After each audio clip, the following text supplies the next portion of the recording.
प्रिय बंधुओं, पूर्व समय में समस्त ब्रजमंडल के निवासी गोप लोग कार्तिक कृष्ण पक्ष की जो चतुर्दशी तिथि आती है, उस तिथि के दिन इंद्र की पूजन बड़ी ही धूमधाम से किया करते थे। तो एक बार ऐसा ही अवसर आया। कार्तिक कृष्ण पक्ष की चतुर्दशी पुण्य तिथि थी। सभी ब्रजमंडल के घरों में इंद्र की पूजा की बड़ी ज़ोर शोर से तैयारी चल रही थी। माता यशोदा भी इसी तैयारी में लगी हुई थी। नाना प्रकार के पकवान बनाए जा रहे थे। खीर, पूड़ी, हलवा इत्यादि सब सामान माता यशोदा इंद्र की पूजन के लिए तैयार कर रही थी। तो उसी समय भगवान श्री कृष्णचंद्र जी महाराज माता यशोदा से जाकर पूछने लगे कि हे माँ, आज यह कौन से देवता के पूजन की आप तैयारी कर रही हैं? तब माता कहने लगी कि हे कन्हैया, मैं इस समय काम में व्यस्त हूँ और इस पूजन के बारे में विस्तृत जानकारी जानने के लिए तुम अपने बाबा के पास में जाओ, तो बाबा तुम्हें यथाविधि इस पूजन की संपूर्ण जानकारी दे देंगे। तब भगवान कृष्णचंद्र जी महाराज बाबानंद के पास में गए। बड़े प्रेम के साथ कहने लगे कि बाबा बताइए, आज यह कौन से देवता की पूजन की आप तैयारी कर रहे हैं? तब बाबानंद कहने लगे कि हे कन्हैया,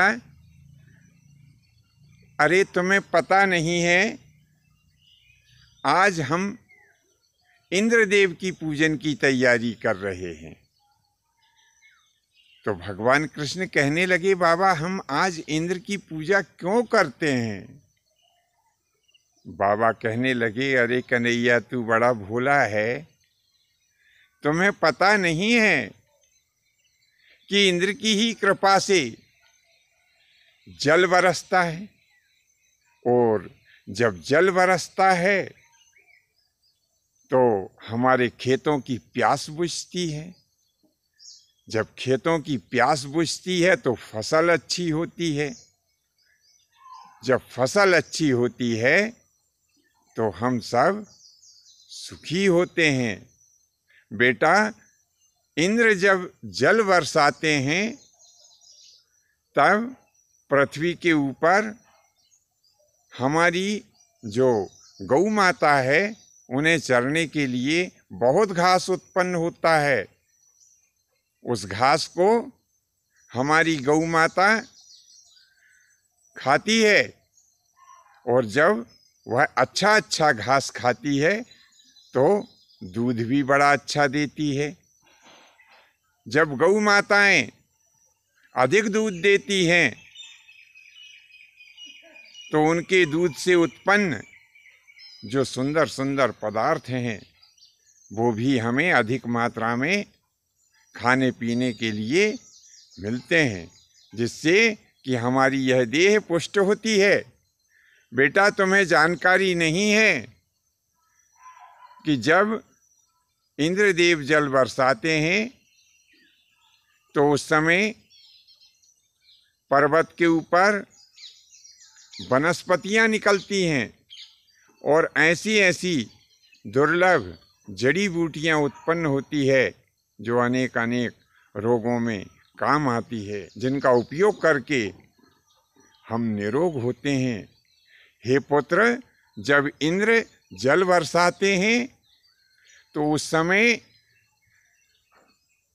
पर्वतों में जो वनस्पति उत्पन्न होती है, जो वृक्ष उत्पन्न होते हैं, उनसे हमें लकड़ी प्राप्त होती है। उन लकड़ियों को प्राप्त करके हम अपने कृषि के औजार, मकान आदि बनाते हैं, और इन्हीं लकड़ियों का हम ईंधन के रूप में प्रयोग करते हैं। तो बेटा, इंद्र की प्रसन्नता के लिए ही हम इस पूजन का आयोजन करते हैं। तब भगवान श्री कृष्णचंद्र जी महाराज कहने लगे कि बाबा, ये सब चीजें इंद्र हमें नहीं देता है,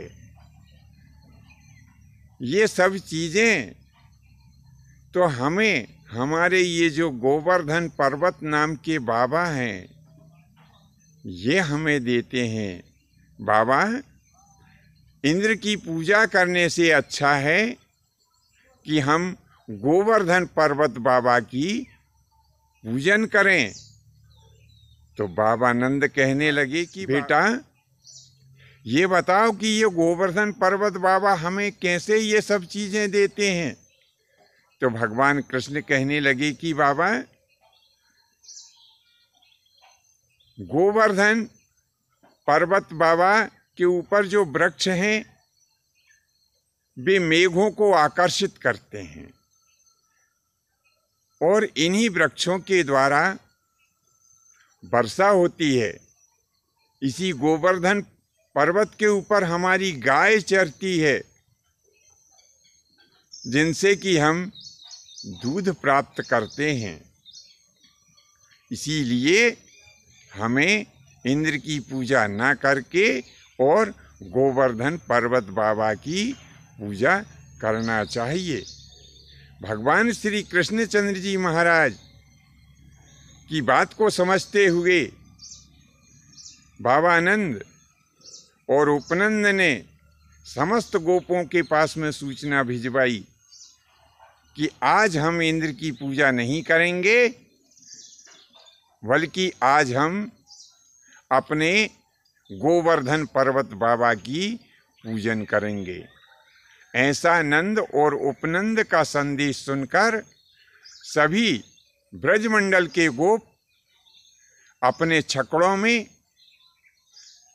सुंदर सुंदर भक्ष्य और भोज्य सामग्री को लेकर के भगवान श्री कृष्णचंद्र जी महाराज के साथ और गोवर्धन पर्वत पर पहुँचे। वहाँ पर सभी ने मिलकर गोवर्धन पर्वत की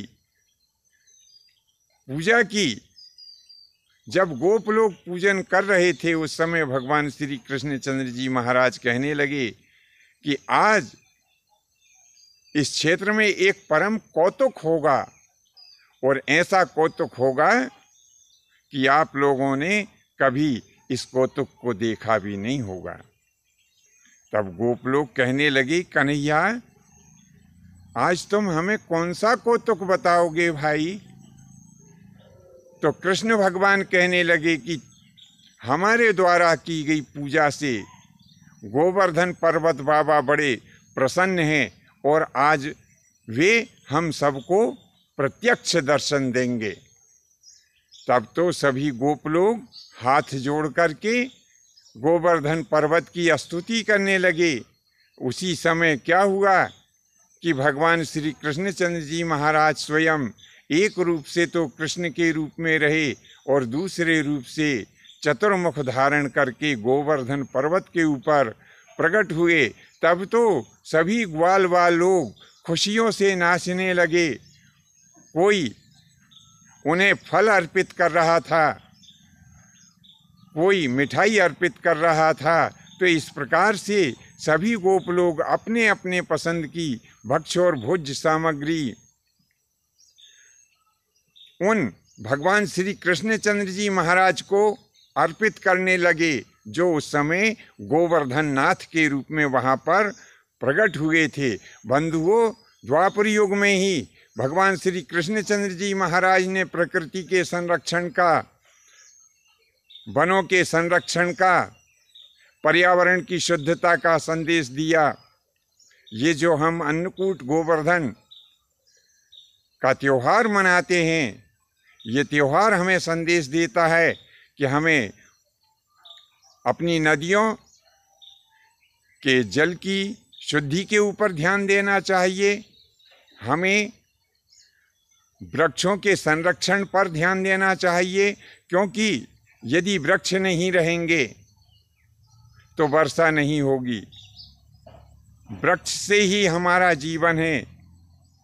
इसीलिए बंधुओं, अपने जीवन में कम से कम एक वृक्ष अवश्य लगाएं। आज के लिए बस इतना ही। शेष फिर कभी किसी दूसरे भाग में नए विषय के साथ में उपस्थित होंगे। आज्ञा दीजिए। धन्यवाद। जय माता की, जय परशुराम जी की।